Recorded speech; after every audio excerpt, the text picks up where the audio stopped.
السلام علیکم ورحمۃ اللہ وبرکاتہ۔ الحمد للہ ان الحمد للہ نحمده ونستعینه ونستغفره ونعوذ باللہ من شرور انفسنا ومن سیئات اعمالنا من يهده الله فلا مضل له ومن يضلل الله فلا هادي له واشهد ان لا اله الا الله واشهد ان محمدا عبده ورسوله اما بعد فان خير الحديث كتاب الله وخير الهدي هدي محمد صلى الله عليه وعلى آله وسلم وشر الأمور محدثاتها وكل محدثة بدعة وكل بدعة ضلالة وكل ضلالة في النار۔ ہر قسم کی تعریف اور شکر اللہ رب العزت کے لیے لائق اور زیبا ہے، جو ساری کائنات کا ایک و تنہا خالق، مالک، مربی اور منتظم ہے۔ درود و سلام ہو انبیاء اکرام پر، خصوصاً نبی مکرم رحمت للعالمین امام الانبیاء محمد صلی اللہ علیہ وسلم پر اور آپ کے اصحاب پر۔ معزز سامعین اکرام، سب آنے والوں کو اور اس کورس میں جوائن کرنے والوں کو علم کا یہ سفر مبارک ہو۔ اللہ سبحانہ وتعالی ہم سب کے لیے اس علم کے سفر کو آسان فرما دے۔ لا حول ولا قوت الا باللہ۔ رب زدنی علما، رب زدنی علما، رب زدنی علما۔ جس علم کو حاصل کرنے ہم یہاں جمع ہوئے ہیں وہ علم مبارک علم ہے، اللہ کے کلام کا علم، اللہ کی معرفت کا علم، وہ علم جو ہم پر فرض ہے، وہ علم جو ہماری پیدائش کے مقصد کی تکمیل کے لیے ضروری ہے۔ یہ وہ علم ہے جو انسان کی دنیا و آخرت کی کامیابی کے لیے ضروری ہے۔ قرآن دین کا علم ہے، اور دین دنیا اور معافیہ سے قیمتی نعمت ہے۔ جسے یہ مل گیا وہ حقیقی خوش قسمت ہے، اور جو اس سے محروم رہا وہ حقیقی محروم ہے۔ معزز سامعین، اس علم کے سیکھنے کے چند آداب نوٹ کر لیں۔ نمبر 1، اخلاص، یعنی نیت کی درستگی۔ ہم اپنی نیت کا جائزہ لیں کہ یہ علم ہم کیوں حاصل کر رہے ہیں۔ تو ہم اس علم کو صرف اور صرف اپنے رب کی رضا کے لیے حاصل کر رہے ہیں۔ دنیا کی شہرت، دنیا کی دولت، دنیا کا مفاد کچھ بھی نہیں، صرف ہمارا رب ہم سے راضی ہو جائے، روح نکلتے وقت ہم پر رحم اور کرم کیا جائے، قبر کے سوالوں کے جواب دے سکیں، حشر کے میدان کی رسوائی سے بچ سکیں، حشر کے میدان کی سختی سے بچ سکیں، اور بھڑکتی ہوئی جہنم کی آگ سے بچ سکیں۔ تو سب سے پہلی چیز کہ ہم اپنی نیت کا جائزہ لیں اور اخلاص کے ساتھ اس علم کو حاصل کریں، صرف اللہ رب العزت کی رضا کے لیے۔ دوسرا، یکسوئی کے ساتھ، یعنی توجہ سے، دل و دماغ کی حاضری سے، کہ دل بھی اسی کلاس میں ہو اور دماغ بھی، جسمانی طور پر بھی، روحانی طور پر بھی۔ تیسرا، خاموشی، اندرونی اور بیرونی اپنے خیالوں پر کنٹرول کریں گے، اور بیرونی یعنی گفتگو سے بھی پرہیز کریں گے، آپس میں بات کرنے سے بھی پرہیز کریں گے۔ چوتھا، اخذ کریں گے، یعنی علم کو لینا ہے، ہمیں سننا ہے، غور سے پڑھنا ہے توجہ کے ساتھ، اور لکھنا ہے، جیسا کہ اللہ نے فرمایا علمہ بالقلم، کہ ہم نے علم کو قلم کے ذریعے سے دیا۔ اور بات اگر سمجھ میں نہ آئے تو جو سوال جواب کا وقت ہوگا اس وقت میں ہم سوال کریں۔ پانچواں، تحقیق، کہ جو چیز بتائی گئی تھی ہم نے اس کے حوالے لکھے ہیں کہ یہ فلاں حدیث میں ہے، یا قرآن کی فلاں جگہ یہ آیت ہے، اور حدیث میں فلاں نمبر پر ہے، تو اس کی تحقیق کریں گے کہ واقعی یہ آیت وہاں ہے یا نہیں، اور واقعی یہ حدیث وہاں پر ہے یا نہیں۔ اور پھر اس کے بعد اپنے نوٹس میں، یعنی جو آپ کو پارے دیے گئے ہیں، اس پارے میں آپ اس کو اس آیت کے سامنے میں لکھیں گے، یعنی پہلے اس آیت کی تفسیر اس آیت سے لکھیں گے جو بتائی جائے گی، پھر اس آیت کی تفسیر میں جو احادیث بتائی جائے گی ان احادیث کو لکھیں گے، ان حدیثوں کو لکھیں گے، اور پھر صحابہ کے اقوال، اور اگر اس آیت کا کوئی شان نزول ہے، یعنی اس کے نازل ہونے کا کوئی واقعہ ہے، تو اس واقعے کو، اس گھٹنا کو لکھیں گے وہاں، لیکن یہ تحقیق کے ساتھ۔ چھٹواں، پھر تدبر کریں گے، یعنی اس کے اندر کیا نصیحتیں ہیں، کیا حکم ہے، کیا اوامر ہے، کیا نواہی ہے، میرے لیے اس میں کیا حکم ہے، میرے لیے کیا نصیحت ہے، وہ اس کے اوپر غور کریں گے، تدبر کریں گے۔ ساتواں، عمل کریں گے۔ جو ہم پڑھ رہے ہیں اس کا مقصد صرف علم کے حاصل کرنے تک نہیں، اصل جو ہے وہ عمل ہے۔ اللہ ہمیں عمل کی ہدایت عطا فرمائے۔ اور آٹھواں، کنوے کریں گے، اس کو لوگوں تک پہنچائیں گے انشاءاللہ تعالی۔ اب آئیں لفظی ترجمے کی طرف۔ لفظی ترجمہ اپنے پارے میں سے لفظی ترجمہ نکال لیں اور لفظ کے اوپر غور کریں گے۔ اعوذ باللہ من الشیطان الرجیم، اے اللہ ہم شیطان سے تیری پناہ میں آتے ہیں، اے اللہ تو ہمیں شیطان سے بچا لے۔ بسم اللہ الرحمن الرحیم، بھی یعنی ساتھ، اسم نام، اسم جیسے ہم لوگ آپس میں پوچھتے ہیں آپ کا اسم گرامی کیا ہے، یعنی آپ کا نام کیا ہے، تو اسم یعنی نام. اللہ اللہ کی، اور رحمان جو نہایت مہربان ہے، الرحیم بار بار رحم کرنے والا ہے. الحمد، حمد دو معنوں میں آتا ہے، تعریف کے اور شکر. اور حمد جب بندہ اللہ کی نعمت کو حاصل کرتا ہے یا اس کی کسی مخلوق کو دیکھتا ہے تو حیران ہو کر کے اس کی حمد کرتا ہے، اس کی تعریف کرتا ہے، اور جب نعمت پاتا ہے تو اس کا شکر ادا کرتا ہے. حمد ایک لطیف احساس ہے جو اللہ کے لیے بندے کے دل میں اٹھتا ہے. تو الحمد للہ، اللہ ہی کے لیے ہے. ربی جو رب ہے، العالمین تمام جہانوں، العالمین تمام جہانوں کا. الرحمن بہت مہربان یا نہایت مہربان. جیسے ہم اگر کسی غریب کو، یتیم کو دیکھیں تو رحم آتا ہے، اور گھر اس کو لے کر کے آ جاتے ہیں تو کچھ دن کے بعد ہمیں وہ بوجھ لگنے لگتا ہے. یعنی ہمارا رحم کے اندر دمام نہیں، ٹھہراؤ نہیں، اور اللہ رب العزت کا رحم ہمیشہ کے لیے، یہ اس کی صفت ہے. اور جو اللہ کی صفت ہے، لیسا کمثلہ شیء وہو السمیع البصیر، کہ اللہ کی مثل کوئی نہیں. تو اللہ رحمان ہے، نہایت رحم کرنے والا، اور رحیم اور بہت زیادہ رحم کرنے والا. اس کے اندر اور زیادہ رحم کی صفت پائی جاتی ہے. تو نہایت رحم کرنے والا. مالکی مالک ہے، یومی دن کا، یوم الدین یعنی بدلے کے دن کا. یوم کہتے ہیں دن کا، اور دین بدلے کے، جزا اور سزا کے. ایا کا صرف تیری ہی، ایا کا صرف تیری ہی. نعبدو ہم عبادت کرتے ہیں، نعبدو ہم عبادت کرتے ہیں. اور ایا کا صرف تیری ہی، ایا کا صرف تیری ہی. نستعین ہم مدد چاہتے ہیں یا مدد مانگتے ہیں، مدد چاہتے ہیں، مدد مانگتے ہیں. نستعین. اہدنا ہدایت دے ہمیں. اہدنا اصل میں ہدایت قرآن میں 3 معنوں میں آئی ہے، تو اس کو ہم ہدایت سے ہی سمجھیں گے انشاءاللہ تعالیٰ آگے تفسیر میں. صراطا راستے کی، صراط کہتے ہیں راستے کو، صراطا راستے کی. مستقیم سیدھے، سیدھے راستے. صراطا راستہ، الذین ان کا، الذین ان کا. انعمتا انعام کیا تو نے، انعمتا انعام کیا تو نے. علیہم جن پر، علیہم جن پر. غیری نہ، غیری نہ. المغضوبی ان کا جو غضب کیے گئے، یعنی جن کے اوپر تیرا عذاب آیا، غضب کیے گئے. علیہم جن پر یا اوپر ان کے، علیہم اوپر ان کے یا جن پر. ولضالین اور نہ ان کا جو گمراہ ہوئے، و اور لا نہیں، ضالین ان کا جو گمراہ ہوئے.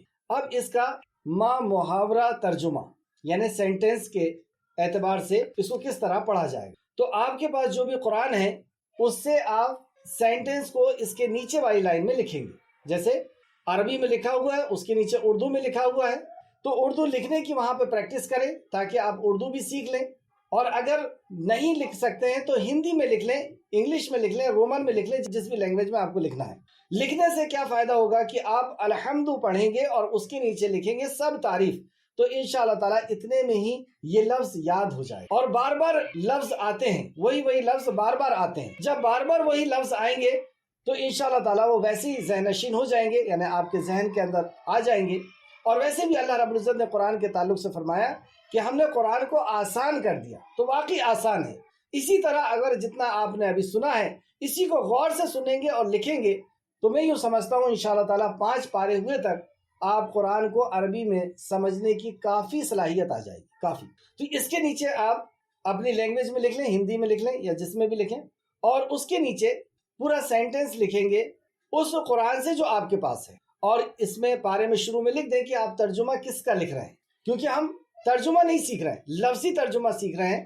اور لفظی ترجمے سے تاکہ ہم قرآن سے مانوس ہو جائیں، قرآن کے ہم کچھ قریب آ جائیں لفظوں کے، کیونکہ کئی لفظ ایسے ہیں جس کا ترجمہ نہیں کیا جا سکتا، جیسے ہدایت. اب جب آپ اس کی تفسیر پڑھیں گے تو عقل حیران ہو جائے گی کہ اچھا ہدایت یہ، ہم تو اس کو دکھا بتا چلا یہی ترجمہ سمجھ رہے تھے. اور جو ترجمہ کر رہا ہے اس کی مجبوری ہے، اخلاص، اخلاص کی کیا ترجمہ کرے گا. تو کچھ لفظ ایسے ہیں جو عربی میں ہی ہم سمجھ سکتے ہیں. تو بہرحال لفظوں سے ہم مانوس ہو جائیں، لفظ ہمیں یاد ہو جائے، اور اس کے بعد جب ہم گرامر کریں گے، پڑھیں گے، تو پھر ہم ترجمہ کر پائیں گے. لیکن ابھی آپ کے پاس جو ترجمہ والا قرآن ہے اسی سے آپ لکھیں گے. تو یہاں پہ کس طرح لکھیں گے؟ الحمدللہ تمام تعریف اللہ کے لیے ہے، رب العالمین جو جہانوں کا رب ہے، الرحمن الرحیم نہایت مہربان، مالکی یوم الدین مالک ہے روز جزا کا یعنی بدلے کے دن کا، ایاک نعبد و ایاک نستعین ہم تیری ہی عبادت کرتے ہیں، و ایاک نستعین اور صرف تجھ ہی سے مدد چاہتے ہیں، اہدنا الصراط المستقیم ہدایت دے یعنی دکھا ہمیں سیدھا راستہ، صراط الذین انعمت علیہم ان لوگوں کا راستہ جن پر تو نے انعام کیا، غیر المغضوب علیہم ان کا نہیں جن پر تو نے غضب کیا یعنی جن پر تیرا عذاب آیا، ولا الضالین اور نہ ان کا جو گمراہ ہوئی۔ اس طرح سے نیچے کی جو آخری لائن ہے اس میں آپ لکھیں، بیچ کی جو لائن ہے اس کو چھوڑ دیں گے، کچھ لفظ ایسے ہوتے ہیں جن کے کئی میننگ ہوتی ہے، وہاں پر اس لفظوں کو لکھا جائے گا یا روٹ ورڈ لکھا جائے گا۔ اب آئیں سورہ فاتحہ کی فضیلت نوٹ کریں، سورہ فاتحہ کی مختصر نام، سورہ فاتحہ کے مختصر نام۔ نمبر 1، اس سورت کو فاتحہ اس لیے کہا جاتا ہے کہ اس قرآن مجید کے آغاز میں لکھا جاتا ہے یعنی شروع میں لکھا جاتا ہے، علاوہ ازیں یعنی اس کے علاوہ نماز کے شروع میں بھی یعنی نماز کو بھی سورہ فاتحہ سے ہی شروع کیا جاتا ہے، جیسے قرآن کو سورہ فاتحہ سے شروع کیا جاتا ہے اسی طریقے سے نماز کو بھی سورہ فاتحہ سے شروع کیا جاتا ہے۔ جمہور علماء کے نزدیک یعنی علماؤں کے نزدیک ام الکتاب کے نام سے بھی موسوم کیا جاتا ہے، سورہ فاتحہ کو ام القرآن بھی کہا جاتا ہے، قرآن کی ماں۔ ترمذی میں حضرت ابو ہریرہ رضی اللہ عنہ سے مروی صحیح حدیث میں ہے کہ جسے امام ترمذی نے صحیح قرار دیا ہے، امام ترمذی نے اس کو نوٹ کیا اور اسے صحیح قرار دیا ہے کہ رسول اللہ صلی اللہ علیہ وسلم نے فرمایا الحمدللہ سورہ فاتحہ ام القرآن۔ تو یہ پہلا نام ہمیں پتہ چلا کہ اس سورہ فاتحہ کا نام ام القرآن، ام القرآن، ام الکتاب، ام الکتاب یہ دوسرا نام پتہ چلا، اور سب مسانی، سب مسانی یعنی بار بار دہرائی جانے والی، بار بار پڑھے جانے والی۔ ترمذی شریف، یہ ترمذی شریف سے ہم کو یہ 3 نام پتہ چلے، پہلا فاتحہ ام القرآن، دوسرا ام الکتاب، اور تیسرا سب مسانی۔ اور اس کی دلیل ترمذی شریف حدیث نمبر 3124۔ اس کو قرآن عظیم بھی کہا جاتا ہے، قرآن عظیم یہ نام ہم کو ملتا ہے بخاری شریف حدیث نمبر 5006۔ اسے صلاۃ یعنی نماز بھی کہا جاتا ہے، کیونکہ رسول اللہ صلی اللہ علیہ وسلم نے فرمایا کہ اللہ تعالیٰ فرماتا ہے کہ میں نے نماز کو اپنے اور اپنے بندے کے درمیان نصف نصف تقسیم کر دیا ہے، یعنی سورہ فاتحہ کو اپنے اور اپنے بندے کے درمیان آدھی آدھی تقسیم کر دیا، یعنی آدھی سورہ فاتحہ میں بندہ اللہ رب العزت کی حمد اور ثنا بیان کرتا ہے، اور پھر آدھے میں اللہ رب العزت سے مانگتا ہے اور اللہ رب العزت اسے عطا فرماتا ہے۔ بہرحال تو یہاں سے ہمیں یہ پتہ چلا کہ اسے نماز بھی کہا گیا ہے، صلاۃ کہا گیا۔ مسلم شریف حدیث نمبر 359، یہاں پہ ہمیں 5واں نام پتہ چلا، مسلم شریف حدیث نمبر 359۔ 6واں نام اسے رقیہ اور دم بھی کہتے ہیں، رقیہ یعنی دم، جو حضرت ابو سعید خدری رضی اللہ عنہ کی حدیث سے ہے، بخاری شریف حدیث نمبر 2276۔ یہ سورت مکی ہے یا مدنی؟ اس تعلق سے تفسیر ابن کثیر جلد نمبر 1 صفحہ نمبر 79 حضرت ابن عباس رضی اللہ عنہ اور قتادہ اور ابو اعلیٰ کے بقول یہ سورت مکی ہے۔ تو یہ سورت کون سی ہے؟ مکی سورت ہے۔ تفسیر قرطبی جلد نمبر 1 اور صفحہ نمبر 115 آئیں سورہ فاتحہ کی فضیلت۔ ابھی تک ہم نے سورہ فاتحہ کے نام پڑھے، اب سورہ فاتحہ کی فضیلت۔ نمبر 1 کہ سورہ فاتحہ قرآن کی سب سے عظیم سورت، صورتوں کے اعتبار سے سب سے عظیم سورت سورہ فاتحہ، اور آیتوں کے اعتبار سے سب سے عظیم آیت آیت الکرسی، اور تعوذ کے اعتبار سے، مدد طلب کرنے کے اعتبار سے سب سے عظیم فلق اور ناس۔ تو صورتوں کے اعتبار سے سب سے عظیم سورت، اس کی دلیل سورہ فاتحہ ہے۔ امام احمد بن حنبل رحمۃ اللہ علیہ نے اپنی مسند میں ابو سعید بن مولا رضی اللہ عنہ کی حدیث بیان کی ہے کہ میں نماز پڑھ رہا تھا، رسول اللہ صلی اللہ علیہ وسلم نے مجھے بلایا مگر میں نے جواب نہ دیا اور نماز پڑھتا رہا، نماز میں مصروف رہا۔ نماز کے فراغت کے بعد یعنی جب نماز سے میں فارغ ہوا تو فوراً رسول اللہ کی خدمت میں حاضر ہوا، اور آپ کی خدمت میں حاضر ہوا تو آپ نے فرمایا کہ تجھے میرے پاس آنے سے کس چیز نے روک دیا؟ مطلب رسول اللہ نے آواز دی تھی، فوراً حاضر ہونا تھا، تو میں کس چیز نے روک دیا؟ کہنے لگے، میں عرض کیا اے اللہ کے رسول صلی اللہ علیہ وسلم میں نماز میں تھا۔ تو آپ صلی اللہ علیہ وسلم نے فرمایا کہ کیا اللہ عز و جل نے یہ نہیں فرمایا یا ایھا الذین آمنوا، اے وہ لوگوں جو ایمان لائے ہو، اللہ اور اس کے رسول کا حکم قبول کرو جب بھی وہ تمہیں پکاریں، یعنی جب بھی رسول اللہ تمہیں آواز دے فوراً یہ اللہ کا حکم ہے۔ تو گویا کہ آپ کسی بھی حالت میں تھے، اللہ کے نبی نے حکم دیا تھا فوراً حاضر ہونا تھا۔ پھر آپ صلی اللہ علیہ وسلم نے فرمایا، یقیناً میں تم کو مسجد سے نکلنے سے پہلے قرآن مجید کی سب سے عظیم سورت سکھاؤں گا۔ یہ اس کو انڈرلائن کر لیں کہ قرآن مجید کی سب سے عظیم سورت سکھا۔ کہتے ہیں پھر آپ نے میرا ہاتھ پکڑ لیا، چنانچہ جب آپ مسجد سے باہر نکلنے لگے تو میں نے عرض کیا، اے اللہ کے رسول صلی اللہ علیہ وسلم، آپ نے فرمایا تھا کہ میں تم کو قرآن مجید کی سب سے عظیم سورت سکھاؤں گا۔ تو آپ صلی اللہ علیہ وسلم نے فرمایا کہ ہاں، اور آپ نے پھر سکھایا الحمدللہ رب العالمین۔ یہی وہ سب مثانی یعنی بار بار پڑھی جانے والی اور قرآن عظیم ہے جو مجھے دی گئی۔ اسی طرح اس حدیث کو امام بخاری اور ابو داؤد اور نسائی اور ابن ماجہ رحمۃ اللہ علیہ نے بھی روایت کیا ہے۔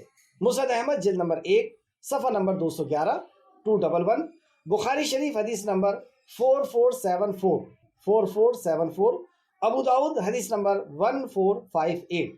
اس حدیث سے کیا پتہ چلا کہ قرآن کی عظیم سورت جو ہے وہ سورہ فاتحہ ہے۔ دوسری حدیث اور دوسری فضیلت، امام بخاری رحمۃ اللہ علیہ نے اپنی صحیح کتاب میں ابو سعید خدری رضی اللہ عنہ سے روایت کیا ہے کہ ہم ایک سفر میں تھے، ہم نے ایک جگہ پڑاؤ ڈالا، یعنی ایک جگہ ٹینٹ لگایا، رک گئے تو ایک لڑکی آئی اور اس نے کہا کہ اس قبیلے کے سردار کو بچھو نے ڈس لیا ہے، ہمارے بستی میں لوگ غائب ہیں، مطلب بستی کے لوگ کہیں گئے ہوئے ہیں، تو کیا تم میں سے کوئی دم کرنا جانتا ہے؟ تم میں سے کوئی رقیہ کرنا، دم کرنا جانتا ہے؟ ہم میں سے ایک آدمی اٹھ کر اس کے ساتھ ہو لیے۔ یہ کون تھے؟ یہ ابو سعید خدری ہی ہیں۔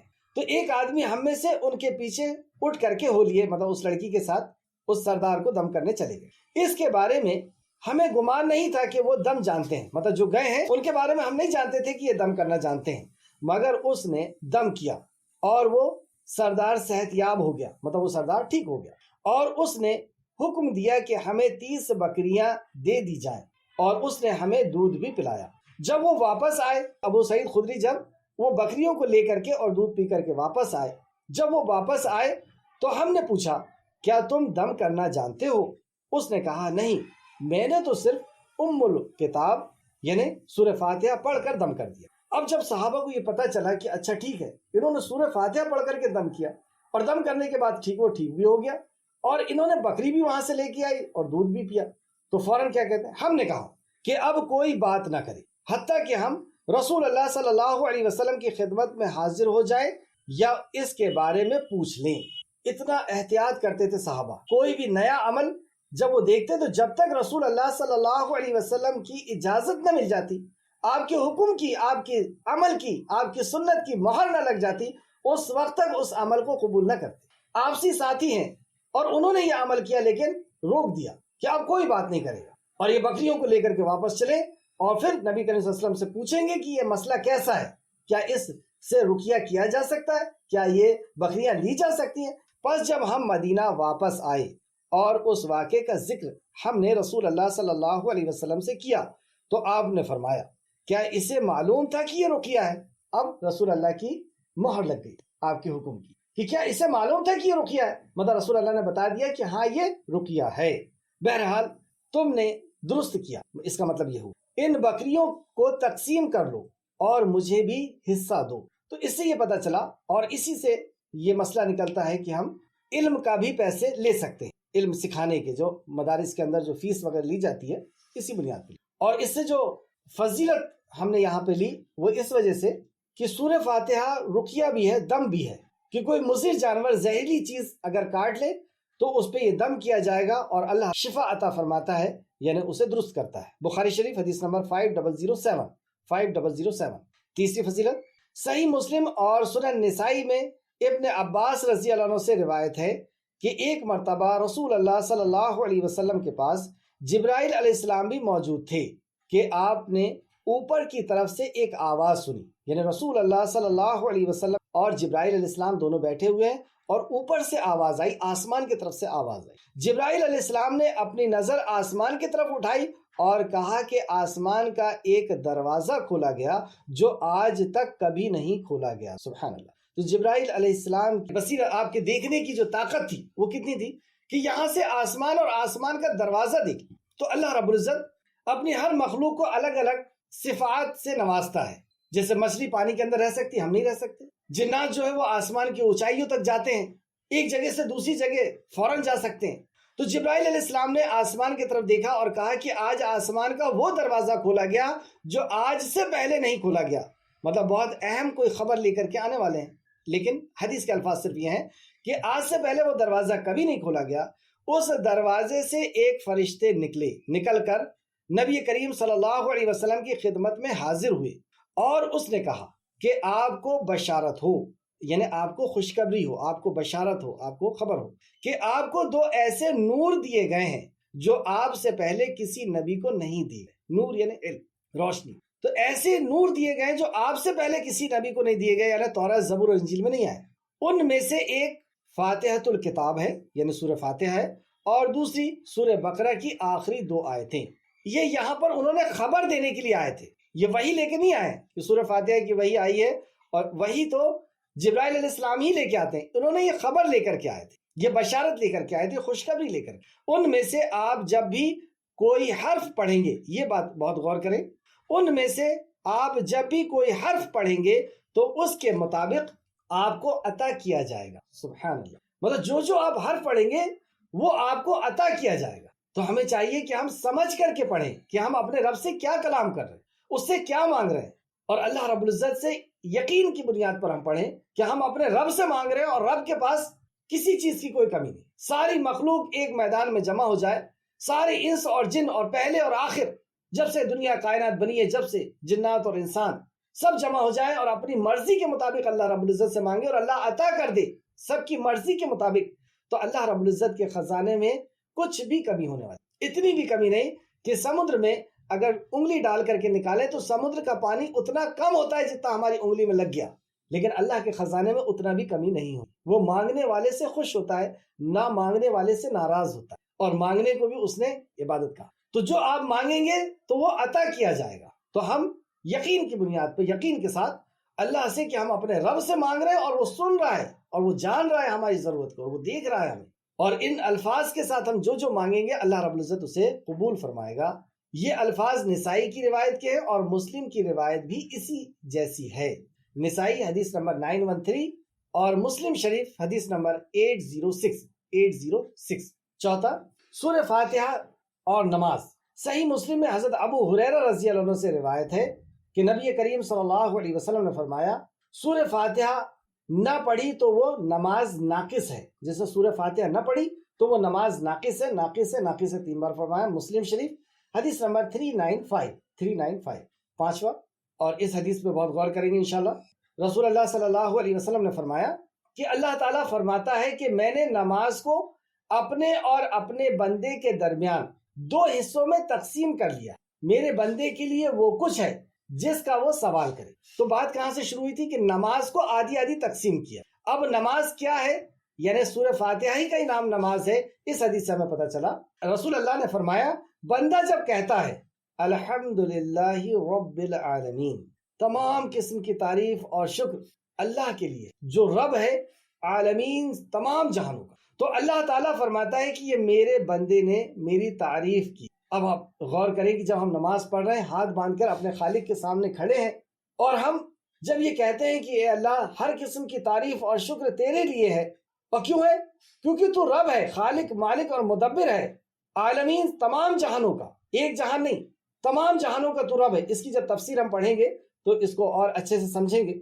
تو الحمدللہ رب العالمین، تو اللہ تعالیٰ فرماتا ہے کہ یہ بندے نے میری تعریف بیان کی۔ بندہ جب کہتا ہے الرحمن الرحیم، تو اللہ تعالیٰ فرماتا ہے کہ میرے بندے نے میری ثنا بیان کی، یعنی میری تعریف بیان کی۔ بندہ جب کہتا ہے مالکی یوم الدین، تو اللہ تعالیٰ فرماتا ہے کہ میرے بندے نے میری بزرگی بیان کی۔ اور ایک مرتبہ فرمایا کہ میرے بندے نے اپنا معاملہ میرے سپرد کر دیا۔ بندہ جب یہ کہتا ہے ایاک نعبد و ایاک نستعین، کہ میں تیری ہی عبادت کرتا ہوں اور تجھ ہی سے مدد چاہتا ہوں، جب یہ اقرار کرتا ہے جب یہ وچن دیتا ہے، جب یہ اللہ رب العزت کے سامنے عہد کرتا ہے کہ اپنی پیدائش کے مقصد کو اس نے پورا کر لیا. کیا ہے پیدائش کا مقصد؟ وَمَا خَلَقْتُ الْجِنَّ وَالْإِنسَ إِلَّا لِيَعْبُدُونَ، میں نے نہیں پیدا کیا انس اور جن کو مگر اس لیے کہ وہ میری عبادت کرے، اور میں صرف تیری ہی عبادت کرتا ہوں، تیرے علاوہ کسی اور کی نہیں. لا الہ، کوئی عبادت کے لائق نہیں، الا اللہ، مگر اللہ. تو جب بندہ اس اقرار کو کرتا ہے کہ میں اپنی پیدائش کے مقصد کو پورا کرتا ہوں، کہ میں تیری ہی عبادت کرتا ہوں، اور استعانت، مدد بھی میں تجھی سے چاہتا ہوں، تو مدد مانگنا بھی یہ بھی عبادت. تو جب بندہ یہ کہتا ہے تو اللہ تعالیٰ فرماتا ہے اور میرا بندے کے لیے وہ کچھ ہے جو وہ سوال کرے. اللہ اکبر، یہ میرے بندے کے لیے، اور میرا بندہ اب جو سوال کرے گا اسے عطا. یعنی اس نے اپنی پیدائش کے مقصد کو پورا کر لیا. اس کو بنایا اس لیے گیا تھا، اس کائنات کو سجایا اس لیے گیا تھا کہ ایگزام لے. اور ایگزام کیا ہے؟ کہ کون شکر گزاری کرتا ہے، کون اس کی عبادت کرتا ہے، کون اس کی نعمت پر اس کا شکر کرتا ہے، اور کون اس کی نعمت پر دوسرے کا شکر کرتا ہے، یعنی کفر کرتا ہے. شکر نہیں، کفر، ناشکری نہیں ہے، کفر ہے. جب وہ اقرار کرتا ہے اس بات کا، اور اگر ہم واقعی سمجھ کر کے نماز کے اندر پڑھیں گے تو ہماری زبان اتنی تیز نہیں چلے گی کہ ہم پڑھتے جا رہے ہیں جبکہ یہ کلام کر رہے ہیں، ہم بات کر رہے ہیں، ہم کہہ رہے ہیں، اس کا جواب اللہ رب العزت دے رہا ہے. تو واقعی اگر ہم سوچ کر کے سمجھ کر کے قرآن کو نماز کے اندر پڑھیں گے، سورہ فاتحہ کو، اور وہ صفت اگر ہمارے اندر نہیں ہے تو ہمیں شرمندگی محسوس ہوگی کہ میں اللہ سے یہ کہہ رہا ہوں جبکہ ایسا تو ہے نہیں میرے ساتھ. میں صرف اس کی عبادت تو نہیں کرتا ہوں، میں تو اس کے ساتھ دوسروں کو بھی حاجت روا اور مشکل کشا سمجھتا. میں صرف اسی سے تو نہیں مانگتا، میں نے تو مانگنے کے لیے کئی جگہ بنا رکھی. اور جب یہ بار بار وہ پڑھتا ہے، اسی لیے کہا گیا کہ نماز جو ہے ان الصلاۃ تنہی عن الفحشاء والمنکر، کہ نماز منکر اور فاحش چیز سے روکتی ہے. اگر ہم نماز بھی پڑھ رہے ہیں اور فاحش میں بھی مبتلا ہے، اس کا مطلب ہماری نماز نہیں ہے، کیونکہ نماز تو روک دیتی ہے. اور نماز ویسی نماز کب بنے گی؟ کہ جب ہم قلب کو، اپنے دل کو حاضر کر کے، کیا میرا رب میرے سامنے ہے، میں اللہ کو دیکھ رہا ہوں یا اللہ مجھے دیکھ رہا ہے، اور ایک ایک لفظ کے اوپر ہماری میننگ کی کمانڈ ہوگی، ایک ایک بات کو ہم سمجھ رہے ہیں کہ ہاں میں اپنے رب سے یہ مانگ رہا ہوں، تو انشاءاللہ تعالیٰ ضرور ہمارے نماز کے اندر وہ جان پیدا ہوگی جو قبولیت کا درجہ رکھے گی اور ہماری اصلاح کرے گی انشاءاللہ. تو بندہ جب یہ کہتا ہے تو اللہ فرماتا ہے اور میرے بندے کے لیے وہ کچھ ہے جو وہ مجھ سے سوال کرے. مسلم شریف حدیث نمبر 395. ابو داؤد میں بھی حدیث ملے گی، حدیث نمبر 821. ایک اور حدیث اس کی فضیلت میں، آخری حدیث، اور بھی بہت ساری حدیث ہے لیکن وقت کی مناسبت سے میں کم ہی لے رہا ہوں.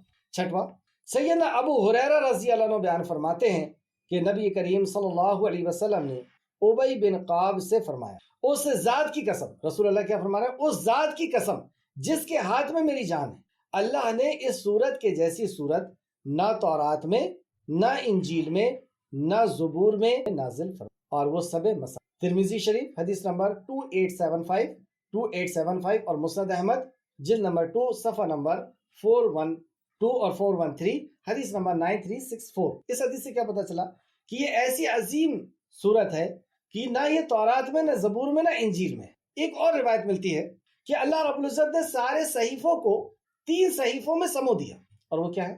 تورات، زبور اور انجیل. اور ان 3 صحیفوں کو سمو دیا اللہ رب العزت نے، یعنی سمو دیا یعنی اس کے اندر لا دیا، جو بھی اس کے اندر احکام، مسائل، نصیحتیں تھیں وہ قرآن کے اندر آ گئی.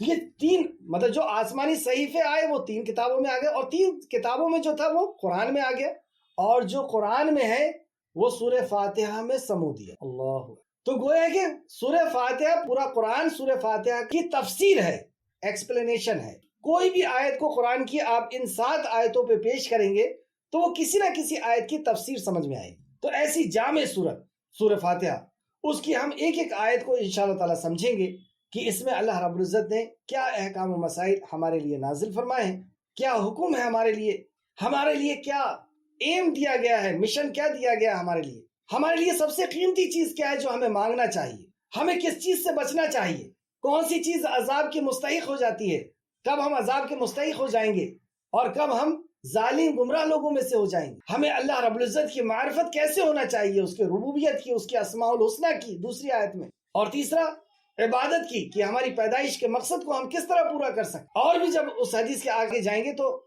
7 آیتیں جو ہیں سورہ فاتحہ کو بھی ایاک نعبد و ایاک نستعین میں سمو دی. یہی پورے اسلام کا محور ہے، پوائنٹ ہے، اصل جو چیز ہے کہ میں تیری ہی عبادت کرتا ہوں، تجھی سے مدد چاہتا ہوں۔ تو اللہ رب العزت سے دعا ہے کہ اللہ رب العزت سے ہمیں صحیح معنوں میں یعنی قرآن کو خود قرآن کی روشنی میں سمجھنے کی توفیق اور صحیح احادیث کی روشنی میں اور صحابہ کرام کے اقوال آئے۔ شروع ہوتا ہے قرآن کو جب ہم شروع کریں گے تو پہلے تعوذ پڑھ، تعوذ یعنی اعوذ باللہ من الشیطان الرجیم، اس کو کہتے ہیں تعوذ، یعنی پناہ طلب کرنا، پناہ پکڑنا۔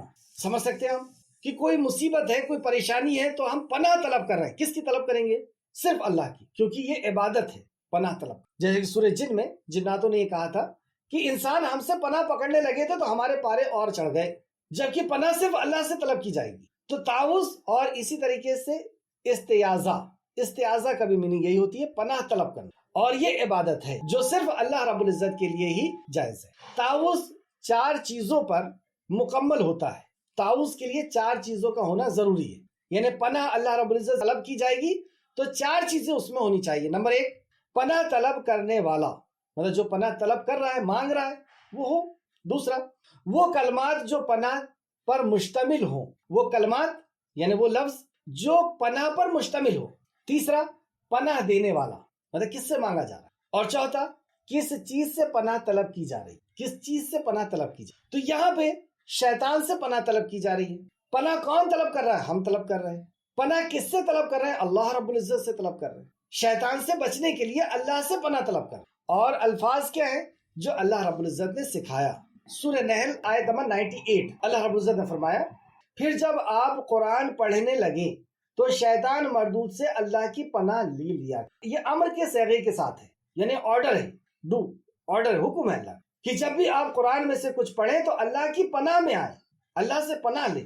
تو اس سے یہ بات پتہ چلی کہ جب ہم قرآن کے قریب آئیں گے تو شیطان ہمیں اس سے روکنے کی کوشش کرے۔ اور شیطان ہم جانتے ہیں کہ 2 قسم کے ہوتے ہیں، ایک جناتوں میں سے شیطان ہوتے ہیں جو وسوسہ کرتے، اور ایک انسانوں میں کے شیطان ہوتے ہیں جو اپنی طاقت کے مطابق ہمیں روکنے کی کوشش کرتے۔ جیسے مشرکین مکہ نے ہر طریقے سے کوشش کی تھی کہ یہ رسول اللہ صلی اللہ علیہ وسلم کے پاس نہ جائیں، قرآن نہ سنیں۔ جب قرآن پڑھا جاتا تھا تو بازی وغیرہ بجاتے تھے کہ یہ قرآن نہ سن سکے، یا بیچ میں آ کر کے مشرکین مکہ تھے وہ بیچ میں ڈسٹرب کرتے تھے کچھ الفاظ کے ساتھ۔ تو آج بھی یہی ہوگا کہ جب ہم قرآن کو سیکھنے کے لیے جائیں گے تو شیطان وسوسہ کرے گا کہ وہ علم بھی ضروری ہے، وہ علم بھی ضروری ہے، کہاں تم قرآن کے پیچھے لگے۔ قرآن میں کیا ہے ہمیں تو معلوم ہے کہ اس میں نماز، روزہ، حج، زکوٰۃ کا حکم ہے، شراب مت پیو، جوا مت کھیلو، چوری مت کرو، یہ ہے اس کے اندر، یہ تو سب ہم جانتے ہیں، دوسرا کچھ سیکھنا چاہیے۔ تو ایسے وسوسے کرے گا، تو جب یہ وسوسے آئے تو کیا پڑھنا ہے؟ اللہ رب العزت سے مدد طلب کہ اللہ میں تجھ سے بات کرنا چاہتا ہوں اور یہ مجھے روک رہا ہے۔ رسول کریم صلی اللہ علیہ وسلم نے فرمایا، تم میں سے اگر کسی کا جی چاہے کہ وہ اپنے رب سے کلام کرے تو اسے چاہیے کہ وہ قرآن پڑھے۔ اللہ کا کلام ہے یہ، کلام یعنی بات کرنا۔ جیسے ہم نے دیکھا نا سورہ فاتحہ میں ہم بول رہے ہیں، اللہ اس جواب دیتا ہے، اور آگے بھی آپ دیکھیں گے کہ ہم پڑھتے ہیں قرآن اور ہمارے ذہن میں سوال پیدا ہوتا ہے، اللہ رب العزت اس کا جواب دیتا ہے۔ تو اللہ کے قریب جانے سے شیطان ہمیں روکتا ہے، اللہ کی قربت سے، اللہ کی محبت سے، اللہ کی بندگی سے، اور وہ اپنے ساتھ ہمیں جہنم میں لے کر کے جانا چاہتا ہے، کیونکہ اس سے ہماری دشمنی ہے، جو سورہ بقرہ میں ہم آگے تفصیل سے پڑھیں گے کہ کیوں دشمنی ہو گئی اس کو۔ شیطان ایک ایسی شے جو ہمیں دکھائی نہیں دیتی، جیسے آکسیجن نہیں دکھتا، اور بھی کئی چیزیں ہمیں نہیں دکھتی، ایسی یہ مخلوق ہے جو ہمیں دکھائی نہیں دیتی۔ جب قرآن پڑھنے جائے تب اعوذ باللہ، کیونکہ یہاں پر یہ سب سے زیادہ اٹیک کرے، یہاں روکے گا، تمہارے مقصد کو پورا ہونے سے روکے گا، کیونکہ مقصد کی تکمیل ہو ہی نہیں سکتی جب تک ہم قرآن کو نہ جان لیں اور رسول اللہ کے فرمان کو نہ جان۔ ہم اپنی پیدائش کے مقصد کو نہ جان پائیں گے نہ اس کو پورا کر پائیں، اور یہ دنیا میں تباہی اور بربادی سے نہیں بچ سکتے جب تک ہم کلام سے نہیں۔ تو بہرحال یہاں پہ پہلا پوائنٹ پتہ چلا، قرآن پڑھنے جائیں تو تعوذ یعنی اللہ کی پناہ لے لیں، اور یہ قرآن میں اللہ نے حکم دیا سورہ نحل آیت نمبر 98 کیا۔ یہ کیسا حکم ہے؟ یہ ویسا ہی حکم ہے جیسا اللہ رب العزت نے سورہ مائدہ آیت نمبر 6 میں دیا، جب تم نماز پڑھنے کا قصد کیا کرو تو منہ اور ہاتھ دھو لیا۔ وہاں کہا جب قرآن پڑھنے کا قصد کرو تو کیا کرو؟ اعوذ باللہ، اللہ کی پناہ میں آؤ، اور جب نماز کا قصد کرو تو وضو کرو۔ تو وضو ضروری ہے، وضو ضروری ہے، اس لیے اعوذ باللہ بھی ضروری ہے، اور امر کے صیغے کے ساتھ۔ دوسرا، سورہ اعراف آیت نمبر 200 میں اللہ فرماتا ہے، اے پیغمبر عزو اختیار کیجیے اور نیک کام کرنے کا حکم دیجیے اور جاہلوں سے کنارہ کر لیجیے، اور اگر شیطان کوئی وسوسہ کرے، وسوسہ یعنی اللہ کے خلاف کوئی چیز دل کے اندر ڈالے، شیطان اتنا ہی وسوسہ کرے کہ ہمیں اللہ کی نافرمانی کی طرف ابھارتا ہے، جھوٹے وعدے دلاتا ہے، جیسے آدم علیہ السلام کو دلایا تو جھوٹے وعدے دلا کر کے اکساتا ہے کہ یہ دیکھ لے، اس کو دیکھنے میں بہت اچھا لگے گا، اللہ کی حرام جو چیز، اسے کھا لے اچھا لگے گا، اسے پی لے اچھا لگے گا، اس کو پہن لے اچھا لگے گا، تو ایسا اکساتا ہے کہ تو اچھا دکھے گا، تیرا نام ہوگا۔ اور اکثر انسان کے اندر، ہم سب کو اللہ محفوظ رکھے، انسان کے اندر ایک چیز ہوتی ہے کہ اسے تعریف پسند ہوتی ہے۔ اللہ ہم سب کو محفوظ ہے۔ تعریف تو اللہ کے لیے، ہم تو شروع ہی کیا الحمد، تیرے لیے تعریف، ہمارے لیے کیا تعریف؟ تیرا دیا ہوا ہے ہمارے پاس، ہمارا کیا ہے اس میں؟ لا حول ولا قوت الا باللہ، جو نیکی ہے وہ بھی تیری توفیق، تو تعریف تو اللہ کے لیے۔ تو ہماری کوئی اگر شان میں گستاخی کرے یا ہماری کوئی برائی کرے تو ہمیں صفائی دینے کی ضرورت نہیں، ہم اس کے لیے نہیں پیدا کیے گئے ہماری صفائی دینے کی، اپنا تعارف پیش کرنے کے لیے، ہم اللہ کے تعارف کو پیش کرنے کے لیے پیدا کیے۔ ہم قرآن پڑھنے والے لوگ، قرآن کو جاننے والے لوگ، تو ہم اپنی صفائی دینے کے لیے نہیں لگ جائیں گے، کیونکہ جب آپ قرآن سنانا شروع کریں گے تو آپ کے اوپر دنیا کی طرف سے بہت ساری باتیں آئیں گی، تو وہاں پہ ہمیں یہ سمجھ لینا ہے کہ ہم اپنی تعریف کے لیے پیدا نہیں کیے، ہمیں تو اللہ کی معرفت، میری معرفت کے لیے نہیں پیدا کیا گیا، اللہ کی معرفت کرانا ہے، اللہ کی پہچان کرانا ہے، اور اسے باور کرانا ہے کہ تعریف میرے لیے نہیں، اللہ کے لیے۔ تو یہاں پہ فرمایا، اور اگر شیطان کا کوئی وسوسہ آپ کو ابھارے تو اللہ سے پناہ لے لے، اور بے شک وہ سننے والا اور سب کچھ جاننے والا ہے۔ سبحان اللہ، اللہ کیسا ہے؟ وہ سننے والا، ہم جو کہہ رہے ہیں، میری زبان سے جو الفاظ نکل رہے ہیں، اللہ رب العزت اسے سن رہا ہے۔ اللہ اکبر، وہ کیسا سننے والا ہے؟ ہزاروں لوگ، ہزاروں لینگویج میں، ہزاروں مخلوق، ہزاروں لینگویج میں ایک ساتھ پکار رہے ہیں، سب کو سن، اور پھر کہا سب کو جاننے والا بھی ہے۔ جان رہا ہے، کیسے جان لے گا کہ میرے دل میں کیا ہے؟ سورہ ملک میں کہا کہ کیا جس نے پیدا کیا وہ نہ جانے گا؟ تو وہ ہم سب کو جاننے والا۔ تیسرا پوائنٹ، سورہ مومنون آیت نمبر 98 میں اللہ فرماتا ہے، اور کہیے کہ اے میرے پروردگار، میں شیطانوں کے وسوسے سے تیری پناہ مانگ، اے پروردگار، میں شیطان کا جو یہ وسوسہ ہے اس سے تیری پناہ میں آتا ہوں، میں پناہ مانگتا ہوں تجھ سے۔ اور اسی طرح نبی کریم صلی اللہ علیہ وسلم جب تہجد کے لیے اٹھا کرتے تو اس وقت آپ اسی طرح اللہ رب العزت سے تعوذ یعنی پناہ طلب کر، اعوذ باللہ السمیع العلیم من الشیطان الرجیم من حمزہ ونفخہ ونفثہ۔ اس سے مسند احمد نے روایت کیا، جلد نمبر 3 صفحہ نمبر 5050۔ اب آئیں بسم اللہ الرحمن الرحیم، بسم اللہ کی فضیلت۔ نمبر 1، ایک صحابی نبی کریم صلی اللہ علیہ وسلم کے ساتھ سوار تھے کسی سواری پر، اور وہاں سے ان کا پیر سلپ ہو گیا، تو انہوں نے کہا کہ شیطان کا برا ہو، شیطان کا برا ہو۔ جب صحابی نے یہ کہا تو رسول اللہ صلی اللہ علیہ وسلم نے منع فرمایا اور کہا یہ نہ کہو کہ شیطان کا برا ہو، کیونکہ اس سے شیطان پھول جاتا ہے اور یہ کہتا ہے کہ میں نے اپنی قوت کے ساتھ اسے گرا دیا۔ جو کہتے ہیں نا شیطان کا برا ہو، تو شیطان خوش ہوتا ہے کہ میں نے برا کیا، کر سکتا ہے وہ برا۔ اچھا اور برا کرنا صرف اللہ کی اختیار، عزت اور ذلت، رزق اور تنگی، خوشحالی اور بدحالی، یہ سب اللہ کی طرف سے۔ تو ایک ایگزامپل کے لیے یہ بات یہاں پہ لائی جا رہی ہے کہ اس سے ہم سب چیز کو سمجھ لیں کہ شیطان کچھ نہیں کرتا، شیطان تو صرف وسوسہ کرتا ہے، اور اتنا ہی کر سکتا ہے جتنا اللہ رب العزت اسے چھوٹ دے دے، اسے اجازت دے دے۔ اور اجازت بھی کیوں دیتا ہے اللہ؟ ہماری آزمائش کی۔ تو شیطان اس سے پھول جاتا ہے اور یہ کہتا ہے کہ میں نے اپنی قوت کے ساتھ اسے گمراہ کیا، اور اگر تم بسم اللہ کہو تو اس سے شیطان اپنے آپ کو چھوٹا سمجھتا ہے، یہاں تک کہ مکھی کے جیسا، اتنا حقیر سمجھ۔ جب ہم کہتے ہیں بسم اللہ یعنی یہ جو کچھ ہوا اللہ رب العزت اللہ کے نام سے، تو وہ اپنے آپ کو حقیر سمجھتا ہے اور ایسا چھوٹا سا ہو جاتا ہے۔ مسند احمد جلد نمبر 5 صفحہ نمبر 59۔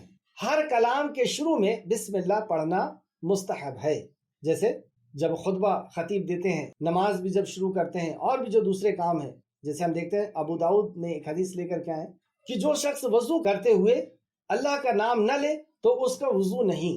ابو داؤد حدیث نمبر 101۔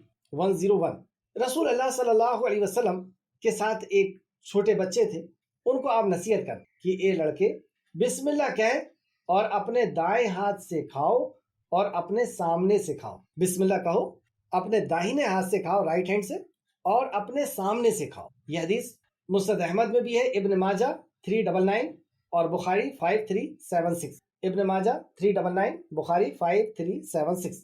نوح علیہ السلام بھی جب اپنی کشتی میں سوار ہوئے تو آپ نے یہی کلمات دہرائے۔ سورہ ہود آیت نمبر 41، سورہ ہود آیت نمبر 41، اللہ کے نام سے، اللہ کے نام سے ہے، یعنی اس سفینے کا چلنا، اس ناؤ کا چلنا اللہ کے نام کے ساتھ، اور ٹھہرنا، بے شک میرا رب بہت بخشنے والا اور نہایت مہربان، میرا رب بہت بخشنے والا اور نہایت مہربان ہے، اور اس کے نام کے ساتھ اس سفینے کا چلنا ہے اور اس کا ٹھہرنا بھی۔ تو ایسا عظیم کام کہ پوری دنیا ڈوب کے تباہ ہونے والی ہے، اور اس ناؤ پر جب اللہ کے نبی نوح علیہ السلام اپنے ایمان والے ساتھیوں کے ساتھ بیٹھے تو اللہ کے نام سے اس سفینے کو شروع کیا کہ اسی کے نام کے ساتھ اس کا چلنا ہے اور اسی کے نام کے ساتھ اس کا ٹھہرنا ہے، رکنا ہے، اور اللہ رب العزت غفور رحیم اور رحم کرنے والا۔ پہلی وحی کے اوپر بھی اگر ہم غور کریں، اقرا بسم ربک الذی، پڑھ، کیسے پڑھ؟